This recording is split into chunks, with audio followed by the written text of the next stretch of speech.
చూసిన పెద్ద హడావిడి. ద్రౌపదీదేవి స్వయంవరానికి వచ్చినటువంటి వారితో ఆ ప్రాంగణములన్నీ, ఆ విడుదలన్నీ నిండిపోయి ఉన్నాయి.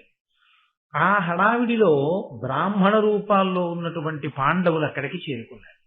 వీళ్ళు ఎవ్వరి చేత గుర్తింపబడకూడదు.